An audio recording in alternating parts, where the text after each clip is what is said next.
Olá, olá! Bem-vindos Ao nosso podcast da nossa mesa. Eu sou Ana Duarte E eu sou Gabriela Conde. e nós hoje temos um episódio que mostra o nosso DNA, de onde a gente veio. Bem nossa cara, bem o que a gente faz, o que a gente fala. Tipo, a nossa vida, É, de verdade, que é oração. oração, minha gente. Só que, assim, se fala muito de oração e tem muita gente falando coisas excelentes sobre oração. Só que a gente queria trazer uma perspectiva de descomplicar vida de oração. Porque eu acho que quando a gente fala de oração, às vezes, rola um certo peso, uma certa culpa. Putz, culpa. porque culpa é bem forte. A gente meio que sabe o que deveria estar fazendo e não faz. É sempre algo que a gente tá devendo, né? Sempre Sim. em déficit na vida de oração. Saldo negativo. Então, formas práticas de pessoas ou de entendimento de gente que está num movimento de oração há anos, que talvez possam ser úteis para as pessoas e para tua vida de oração, para o teu dia a dia com o Senhor. Porque, de verdade, não é uma fórmula mágica e não é só para alguns. É acessível para todo mundo. Então, quais são algumas pérolas que o movimento de oração tem pregado, tem ensinado, tem mostrado na história da igreja? Eu acho que uma das coisas que a gente vê de cara, que muito do nosso sucesso, eu vou dizer, na vida de oração vem da nossa percepção. Tanto Tá. da percepção nossa do Senhor, quanto da percepção do que a gente acredita que o Senhor está esperando de nós. Então, primeira percepção, como a gente enxerga o Senhor. Sim, é muito, muito importante. Porque se eu acho que ele é um cara que tá frustrado, um carrasco, ou distante, ou indiferente, eu não vou conversar com ele. Porque, mano, se alguém tá bravo comigo, se alguém tá frustrado comigo, eu não vou nem olhar. E se alguém me ignora, pra que eu vou gastar meu tempo, sabe? Se eu só vou ficar magoada, vou tentar e nunca vou obter resposta. E infelizmente, eu sei que soa forte, mas infelizmente muitas vezes é assim que a gente enxerga o Senhor. Que ele é o Senhor soberano sobre a terra, que tá longe, que não quer, indiferente, ou que tá preparado com um raio pra nos destruir na primeira bobagem que a gente falar, fizer ou pensar. E que chegar para orar é eu cumprir o que esse Senhor quer que eu faça. Então, é dar check na minha lista de atividades que eu devo fazer como cristão. E não. Não tipo, o lugar de oração é um lugar de prazer e de leveza, mas porque quem tá do outro lado da conversa? E mais, porque existe alguém que iniciou a conversa. Tipo, o Senhor que inicia a conversa pro lugar de oração, sabe? Ele que começa a falar, ele que faz o primeiro convite, é ele que pergunta o primeiro oi, tudo bem, como você está?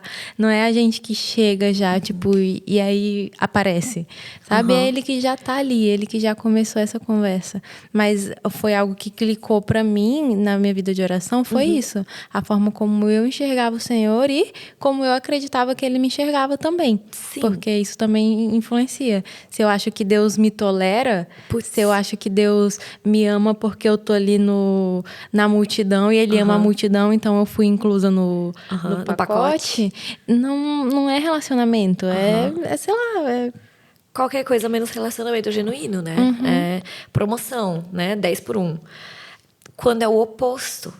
Ele morreu na cruz, sim, pelo coletivo, e a minha vida individual está lá.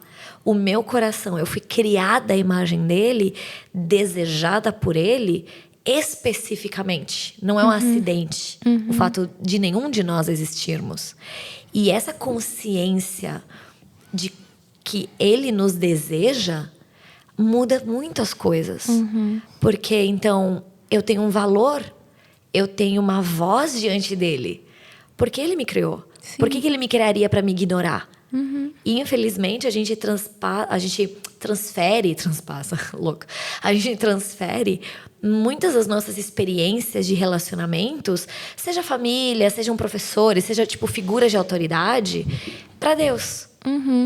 E onde nós fomos ignorados, ou abandonados, ou esquecidos, ou que tinha essa comunicação frustrante, ou essa coisa de tipo, vai logo, tipo, que houve uma coisa rude, nós transferimos para o Senhor. E isso muda a nossa visão do que é a oração. Mas no seu básico, no seu âmago, no seu gênesis, a oração é conversar com Deus. É um diálogo com o Senhor. É isso. E hoje em dia é o lugar para o qual a gente nasceu. A gente nasceu Sim. de um relacionamento, nasceu de um façamos, de um acordo trinitário ali, Façamos o homem à imagem. de um transbordar de amor. A gente nasceu nesse ambiente relacional. Então é o lugar para o qual a gente nasceu. E a gente vê na Bíblia que Deus não... A gente vê o homem na religião construindo a sua Babel para chegar até Deus nos seus próprios esforços, nos seus próprios métodos. E a gente vê a realidade de Deus, o contrário. O Deus que se veste de criação e Ele vem até nós. Então, a religião diz pra gente que a gente tem que orar, porque a gente tem que alcançar Deus. E o Evangelho nos diz que Deus já veio até nós. Então, eu posso me achegar com confiança ao trono da graça, porque Ele trouxe o trono até mim, sabe? Ele veio em cruz, em homem, e provou o que Ele nem precisaria provar. Sim. Sabe? Veio. E essa ponte, essa conexão, deveria gerar uma resposta em nós. Então, e essa resposta é uma vida de oração. Então, eu parto muito mais de um lugar de gratidão, de amor, de alegria, do que de dever, do que de obrigação. Que não há nada de errado com ter coisas que nós fazemos por dever e por obediência. Tá tudo bem. Mas... tem o Mike Bickle tem um livro que chama Paixão por Jesus, e tem uma frase, tradução livre aqui, tá? Que fala que aqueles que amam vão sempre superar os funcionários. Então, quem é um mero funcionário, quem faz por obrigação, só vai cumprir a meta, certo? Vai bater a meta do dia. Mas quem ama vai ir além, vai fazer as horas extras, vai, cara, suar sangue, vai fazer o que tenha que fazer, porque ele ama.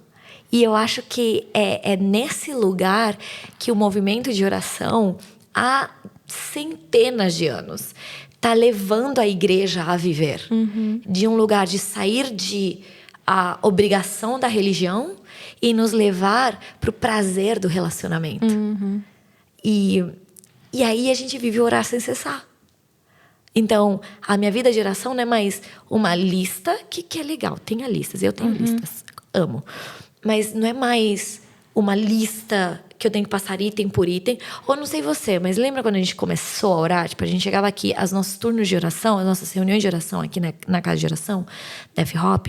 Para quem não sabe, Gabriela e eu somos missionárias intercessoras numa casa de oração. Você pode nos acompanhar no saladeoração.com. E o que rola? A gente chegava no turno e, cara, em 5 minutos, eu não tinha mais o que orar. Tipo, lá atrás, quando eu cheguei. E eu lembro de ficar desesperada, de tipo, meu Deus, eu tenho que ficar aqui mais 2 horas, 1h55 Eu já orei tudo que eu tinha pra orar, eu já lembrei de tudo. Tipo, ó céus, ó vida. Só que se vem de um lugar de prazer, se vem de um lugar de, tipo, de transbordar de gratidão, é um papo que eu tô batendo com o Senhor. É uma conversa sem fim. As pessoas não nos zoam, mas perguntam muito por que nós chamamos Deus de você. Eu entrei. Polêmica, eu entrei. Perguntam por que a gente, nas nossas orações, a gente fala você para Deus. E eu acho que isso é muito um reflexo de quem nós enxergamos Deus ser. Soberano sobre os reis da terra, autor e consumador da nossa fé. Mano, o Criador. Só que eu tô conversando com ele o dia inteiro. Ele é parte do meu dia a dia. Ele é parte desse diálogo constante. Então, eu tenho proximidade com ele.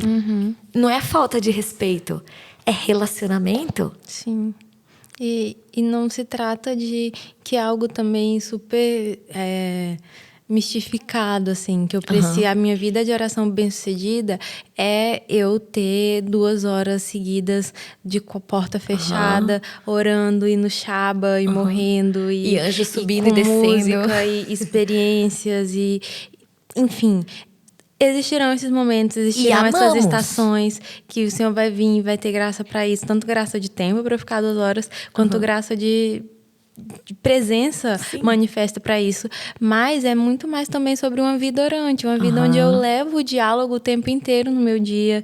E eu tenho o Senhor como a primeira opção para compartilhar, para conversar, para chorar, para rir, para agradecer e ele fazer parte do meu dia e não ter que... Ele não é a pessoa que eu preciso esperar chegar em casa para contar o que aconteceu ou para desabafar. Ele é a pessoa que está ali, Comigo. Deus conosco, sabe? Presente.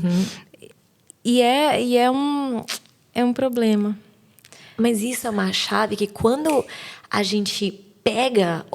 Porque assim, você precisa ser um pouco ousado para acreditar isso. Sabe assim, ter uma consciência um pouco mais intensa sobre isso.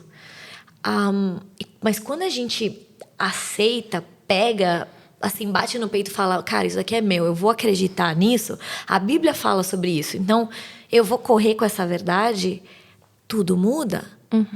Onde, cara, realmente eu vivo o manual, realmente eu vivo Deus da esperança e realmente eu vivo Deus que não esmaga o caniço, como que fala? E o pavio esfumagante. Esfumaçante. Não apaga o pavio que fumega, nem quebra o caniço que tá pela metade. Enfim, gente, desculpa, Isaías. Me perdoem, Procurem, eu tô tentando pedir até ajuda do Helenai, que é uma bíblia ambulante, não deu certo. Tradução à mensagem. A tradução é a mensagem. Ele não joga água na brasinha. Exato. E nem quebra o galho que já tá arrancado lá fora da árvore. Exato, quase morrendinho. Não! Ele não é essa pessoa. E é isso que... Acho que esse é outro aspecto. É uma pessoa... Você não tá conversando com uma força, com uma energia. Tipo, Deus triuno, sim, 3 em 1, mas 3 pessoas em uma. Esse fator sobre Deus deveria nos aproximar a Ele. Eu tô conversando com alguém, não com algo. Veja bem, não é algo, é alguém que tem sentimentos e emoções, e são sentimentos bons, verdadeiros, fiéis, maravilhosos. Então isso deveria me inspirar a estar mais perto com Ele, dele.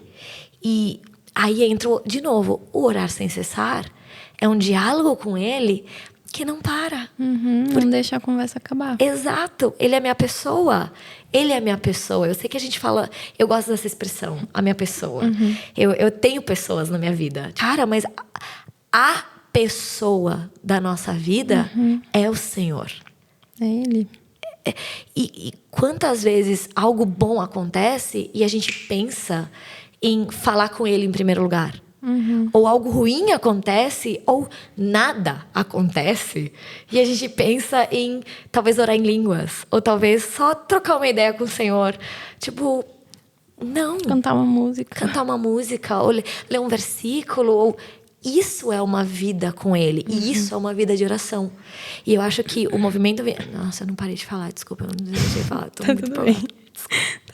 E eu vou só terminar e deixar a Gabi falar. Perdão, gente. Mas o que eu acho legal... Oração não é um monólogo também. Não, tipo, eu só falando sozinha.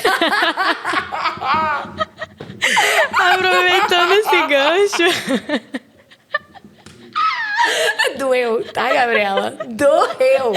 Brincadeira, vai falar. Mas eu concordo. Ela tem propriedade pra falar, deixa eu ouçam ela. Deixa eu só terminar, que me empolga, que é a razão que eu vivo. É ensinar as pessoas sobre o movimento de oração. Então o negócio queima. Mas eu tava pensando enquanto eu te ouvia, de também... Imagina a situação de que você está diante de uma pessoa que, quando olha para você, tem brilho no olhar. Ai, que lindo. Sabe? Tem amor, atenção, foco, admiração em você. E você pensa que Jesus é essa pessoa. E que você tá sentando e tá abrindo a boca para conversar com alguém que enquanto você fala, tá de olhos atentos e pulsante, vibrante, olhando para você, cheio de amor. Sabe? Os olhos como chama de fogo. É mais que brilho, é chama. Que olha pra gente com prazer, com admiração. E, mano, como vai ser ruim? Como resistir ter uma conversa assim? Como não ter uma conversa com alguém assim? Eu acho que eu lembrei. O movimento de oração tem nos ensinado sobre o dia e noite.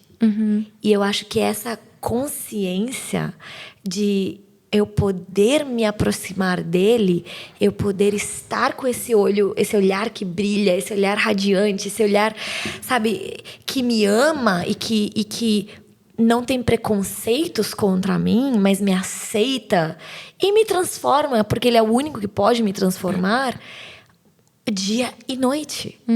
É poder estar com ele constantemente. Então, essa visão da possibilidade de estar com ele, não apenas no culto, não apenas no meu horário do meu devocional, se eu faço devocional, não na reunião de oração da minha igreja, mas que essa pessoa e eu temos um relacionamento constante. Constante. Deus conosco, mas também onipresente. Sim. Em todo lugar. Em todo tempo.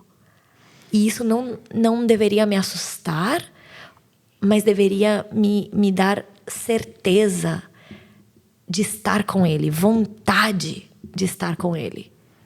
E, meninas, como que eu posso orar mais? Conheça o Senhor. Sim. Conheça o Senhor como? Ore mais. Como que eu oro mais? Conheça o Senhor. Tipo, quem vem primeiro, o ovo ou a galinha? É um ciclo infinito e que vai se repetir. À medida que a gente conhecer ele, a gente vai querer mais relacionamento. E quanto mais relacionamento a gente tiver, mais a gente vai conhecer ele e vai se retroalimentar constantemente. E sim, vai exigir intencionalidade, sim, vai exigir que às vezes eu comece a conversa sem querer estar ali, sem estar com um pingo de vontade, porque relacionamento é isso também. Mas é o relacionamento que vale a pena, é o conhecimento que vai transformar o nosso coração e encher o nosso coração de sentido. Foi para isso que a gente nasceu, foi desse lugar que a gente foi gerado, então vai fazer sentido. Total. E assim a gente descomplica. A gente tira do lugar de tarefa e leva para o lugar de relacionamento. A gente tira do lugar de mantra, muitas vezes, de repetição das mesmas orações, e entra para o lugar de criatividade, de inovação, de vida.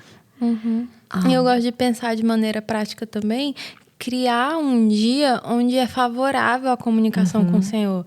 Então, é com música, é ouvindo coisas, é lendo coisas que vão me lembrar Ele, é lembrar de versículo, é intencionalmente pensar em fazer uma oração antes de desabafar com alguém, é encher o dia de coisas que me cercam da presença dEle também. Que me lembram dEle, que me levam para Ele. É olhar para o céu e lembrar dEle, é ver o sol, ver beleza, ver uma obra de arte bonita, ver uma fotografia e ver que aquilo tem Deus, sabe? Tem digital de Deus espalhada no mundo e eu posso contemplar não só dentro do meu quarto, mas em toda a nossa volta e fazer de tudo um motivo de oração. Às vezes um céu bonito, ser um Deus, suspiro.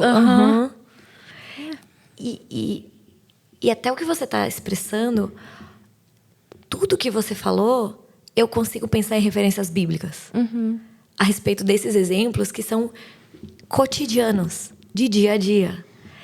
E é um exemplo prático de como o conhecimento nos leva para a oração. Como o conhecimento de Deus nos leva a querer falar com Ele. E o conhecimento de Deus se inicia na palavra. Então, quanto mais eu ler minha Bíblia, mais eu tiver vocabulário acerca de quem Ele é, mais eu vou conseguir reconhecer nos elementos que me rodeiam onde Ele está, quem Ele é, o que fala sobre Ele. E então eu posso falar sobre Ele para Ele. Uma coisa tá interligada com a outra. Então, eu não preciso inventar a roda. É só eu começar pela minha Bíblia. Eu acho que isso me trouxe muita paz e me trouxe um chão, sabe assim? Um lugar sobre onde caminhar, começar a caminhar. Então, minha jornada de oração começa lendo a minha Bíblia, estudando sobre Ele. Quando eu digo estudar, gente, pelo amor de Deus, não tô te falando pra você passar 5 horas por dia. Não, mas assim... Pega Salmos, vamos ver as descrições que tem na Bíblia sobre Deus. Salmos é um lugar excelente para isso. Ou Apocalipse 4, ou Apocalipse 1, ou... Não tenha medo de Apocalipse, amém. Mas, sabe, assim, e trazer isso para nossa linguagem. Sim. Nos levar a um lugar de assombro que nos faça querer falar com Ele. Leia a Bíblia e faça a oração. Isso, Pronto. é isso, pronto. É isso. De nada. E foi isso por hoje. É isso. Até a próxima. Beijos.